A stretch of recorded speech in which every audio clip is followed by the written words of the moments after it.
Hello साथीहरु, welcome to my channel. आज म तपाईहरुलाई 5 वटा चाहिँ नयाँ ट्रस्ट वालेट एयरड्रप टोकनहरुसँग लिएर आएको छु। 5 वटा ट्रस्ट वालेट एयरड्रप टोकनहरुलाई चाहिँ मैले आफ्नो तल टेलिग्राम च्यानलमा चाहिँ एड्रेसहरु एड गरेको छु, त्यसबाट चाहिँ कपी गर्नु होला। अब यो चाहिँ हामीले चाहिँ ट्रस्ट वालेटमा चाहिँ कसरी क्लेम गर्ने त्यो एड्रेसहरुलाई म यहाँ सिम्पली तपाईहरुलाई स्टेपहरु देखाउने छु। तपाईहरुले पहिला मेरो भिडियोहरु हेर्नु भएको छ भने यो केही पनि गाह्रो छैन। तपाईले सर्वप्रथम ट्रस्ट वालेट चाहिँ आफ्नो मोबाइलमा डाउनलोड गर्नु होला, यदि गर्नुभएको छैन भने। अनि यदि तपाईसँग अलरेडी ट्रस्ट वालेट छ भने सिर्फ चाहिँ टेलिग्राम च्यानलमा चाहिँ जाने फर्स्ट स्टेप, जस्तै म यहाँ तपाईलाई स्टेप बाइ स्टेप देखाउँदै छु। त्यसपछि तपाईले यो टोकन एड्रेस दिए, मैले 5 वटा टोकन दिएको छु यहाँ टोटल। यो एड्रेसलाई चाहिँ कपी गर्नु होला। एड्रेस कपी गरेपछि हामी पुनः ट्रस्ट वालेटमा आउँछौँ। ट्रस्ट वालेटमा चाहिँ हामीले चाहिँ यो टोकन सर्च यहाँ माथि हेर्नुस् त, टोकन सर्चमा चाहिँ क्लिक गर्नुपर्ने हुन्छ। यहाँ क्लिक गर्ने बित्तिकै हामीले चाहिँ टोकन सर्च यो बार देखाउँछ। यहाँ हामीले त्यो एड्रेसलाई चाहिँ यहाँ पेस्ट गरिदिने हो। पेस्ट गर्ने बित्तिकै यहाँ यस्तो टोकनको पुरै यहाँ देखाउँछ, यसलाई सिर्फ इनेबल गर्ने। यति सिम्पल टास्क छ। अब हामीले चाहिँ यसरी नै अरु टोकनहरु नि क्लेम गर्ने। अब तपाई ब्याक गरेर हेर्नुभयो भने यो टोकन चाहिँ अलरेडी आइसकेको छ। हेर्नुस् त, साबी टोकन्स 9989 भन्नाले सम्पूर्ण स्टेपहरु यसरी नै हो। 5 वटा टोकनहरु चाहिँ मैले यहाँ टेलिग्राम च्यानलमा दिएको छु।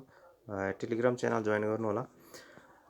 यो टोकनहरु चाहिँ तपाईहरुले चाहिँ कति एयरड्रपहरु हेर्नुभयो भने यस्तो टोकनहरु हामीले क्लेम गर्न चाहिँ धेरै नै एफोर्ट गर्नुपर्ने हुन्छ। पहिले तपाईले हेर्नुभयो अथवा पहिलाको कुनै पनि एयरड्रपहरु चाहिँ यो बाहेक अन्य तपाईले कुनै पनि पार्टिसिपेट गर्नुभएको छ भने हामीले चाहिँ एयरड्रप्सहरु क्लेम गर्न चाहिँ उनीहरु विभिन्न सोशल टास्कहरु कम्प्लिट गर्नुपर्छ एउटा। अनि त्यसपछि कतिपय स्टेपमा त भेरिफिकेसन पनि कम्प्लिट गर्नुपर्ने हुन्छ। अनि मात्र त्यसको सर्टेन डेट पछि उनीहरुले भेरिफाई गरेपछि अनि बल्ल हाम्रो वालेट एड्रेसमा आउँछ। यो वालेट एड्रेसमा आउने प्रोसेस नै एकदमै लगभग झन्झटिलो हुन्छ धेरै एयरड्रप्सहरुमा, क्रिप्टो एयरड्रप्सहरुमा। तर यसमा त हामीले सिम्पली 2 मिनेटको काम छ। 2 मिनेट हामीले त्यो एड्रेसलाई चाहिँ सर्च बारमा चाहिँ सर्च गरेर इनेबल गरिदियो भने हाम्रो डाइरेक्ट आफ्नै वालेटमा चाहिँ यो एड भइसकेको हुन्छ। भनेपछि हामीले चाहिँ एकपल्ट ट्रस्ट वालेट डाउनलोड छ भने यो स्टेप त एकदमै इजी भइहाल्यो। हामीले 1-2 मिनेटमा पनि जति पनि यो चाहिँ एड गरेर राख्न सक्छौं। अब यो कहाँबाट चाहिँ हामीले चाहिँ इन्फर्मेसन पाउने अथवा कहाँबाट यस्ता टोकनहरु चाहिँ कलेक्ट गर्ने भनेर तपाईहरुलाई कन्फ्युज छ भने मेरो यो च्यानल चाहिँ सब्स्क्राइब गरिरहनु होला। अनि टेलिग्राम च्यानलमा पनि मैले चाहिँ भिडियो नबनाएका कतिपय कोइनहरु पनि त्यहाँ एड गरिरहेको हुन्छु। एड्रेस तपाईले सिम्पली त्यो एड्रेसलाई चाहिँ कपी पेस्ट गर्ने हो। यसमा चाहिँ ध्यान दिइरहनु होला।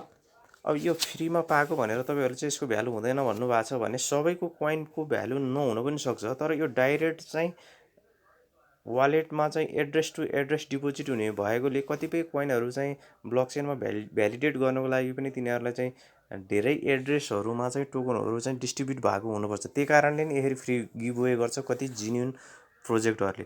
तर क्रिप्टोमा चाहिँ सबै जेन्युइन प्रोजेक्ट चाहिँ पक्कै हुँदैन। अब यसमा हामीले 2-4 वटा चाहिँ राम्रो प्रोजेक्ट हुने बित्तिकै यो हजारौं डलरको हुन्छ। त्यस भएर नि हामीले चाहिँ यो फ्रीमा हामीले कुनै पनि यसलाई कुनै कस्ट तिरेको छैन। 1-2-4 मिनेटको चाहिँ हाम्रो एफोर्टले चाहिँ भोलि कुनैको भ्यालुएसन हुने बित्तिकै हामीले चाहिँ फ्रीमा कलेक्ट गर्न पाउँछौं भने यसलाई चाहिँ हामीले इग्नोर गर्नु पनि हुँदैन। र सिम्पली त्यही स्टेप हो। जस्तै म तपाईलाई अर्को एउटा कोइनको पनि देखाउँछु। जस्तै एयरड्रप टोकन भनेर अर्को छ 2 नम्बरमा हेर्नु होला मेरो टेलिग्राम च्यानलमा। यसको चाहिँ एड्रेस कपी गर्नुस् र पुनः ट्रस्ट वालेटमा जानुस्। ट्रस्ट वालेट डाउनलोड गर्नु भएको छैन भने तल मैले लिंक दिएको हुन्छु, त्यो पनि डाउनलोड गर्नु होला।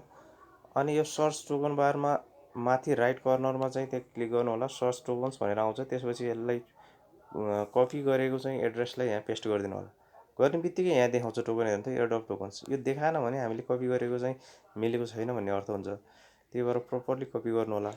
अब यसलाई सिम्पली चाहिँ इनेबल गरौँ र यसो ब्याक जाने बित्तिकै एयरड्रप टोकन्स चाहिँ हाम्रो लिस्ट भइसकेको हुन्छ। ल हेर्नुस्, एयरड्रप टोकन 1602 एयरड्रप टोकन चाहिँ हाम्रो वालेटमा चाहिँ कलेक्ट भइसक्यो। भनेपछि स्टेपहरु चाहिँ सबै यिनीहरू नै हुन्। जस्तै 5वटा टोकनहरूको मैले टोटल 21-22 हजार टोकनहरूसँग 5वटा डिफ्रेन्ट प्रोजेक्टहरू गयो। त्यही भएर यो सबैलाई चाहिँ क्लेम गरेर राख्नु होला। र यो सम्बन्धी अन्यहरू केही चाहियो भने पनि तल कमेन्टमा अवश्य लेख्नु होला। हस् त भाइ, थ्याङ्क यू।